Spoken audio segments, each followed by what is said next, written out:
अस्सलामुअलैकुम। झटपट से एक सब्ज़ी की डिश तैयार करेंगे। ये बंद गोभी है 1 पाव, 2 शिमला मिर्च हैं, 2 ही टमाटर हैं, 2 ही प्याज हैं। आप अपने टेस्ट के मुताबिक गाजर वगैरह या जो भी डाल सकते हैं। 1 टेबलस्पून ऑलिव ऑयल में लहसुन को सौते कर लेंगे हल्का सा, इसको ब्राउन नहीं करना।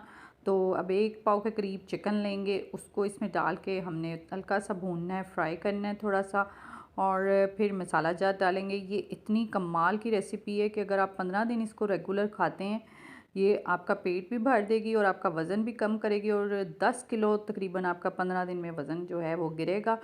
ये बहुत मज़े की होती है। ये तकरीबन 2 टेबल स्पून दही, कुटी लाल मिर्च, बारीक पिसी काली मिर्च और नमक हस्बे ज़रूरत। तकरीबन मैंने 1 टीस्पून के हिसाब से लिया था। ये दही और सारे मसाले डाल देंगे, और इसके बाद हम इसको अच्छी तरह भून के दही का पानी खुश्क कर लेंगे।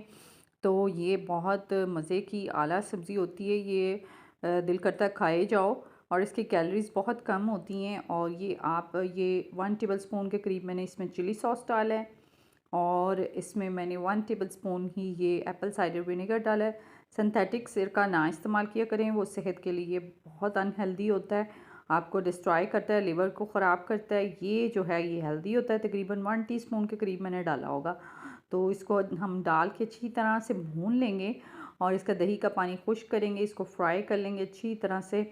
ये पानी ड्राई हो जाए तो फिर जो है वो हम इसको इसमें वेजिटेबल्स डाल देंगे। सारी ये भुन गया है, ये ऑयल निकल आया है, और ये कमाल की रेसिपी है। ये आप दोपहर में भी खा सकते हो, और रात में भी आप इस्तेमाल कर सकते हैं। और सब्जियों को हमने ज़्यादा नहीं पकाना, बस हल्का सा हमने इसको सौते करना है, थोड़ा सा हिलाएंगे, और सिर्फ 2 से 3 मिनट में ना ये रेडी हो जाएगी।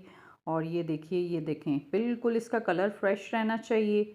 और जब आप इसको खाएंगे तो मुझे दुआओं में ज़रूर याद रखिएगा, और कमेंट बॉक्स में ज़रूर बताइएगा कि ये सब्ज़ी आपको कैसी लगी। और ये वज़न इतनी जल्दी गिराती है, आपको क्रेविंग भी नहीं होती, वेट भी आपका लूज़ हो जाता है, और आपको भूख भी नहीं लगती, क्योंकि ये रोटी और चावल का अल्टरनेट है। आप इसको सब्ज़ियों को खा के इंजॉय करें, और मुझे दुआओं में ज़रूर याद रखिएगा, और कमेंट बॉक्स में ज़रूर बताइएगा, और चैनल को सब्सक्राइब ज़रूर कीजिएगा। आपको तमाम तरह की वीडियोस मिलेंगी। जज़ाकल्लाह खैर।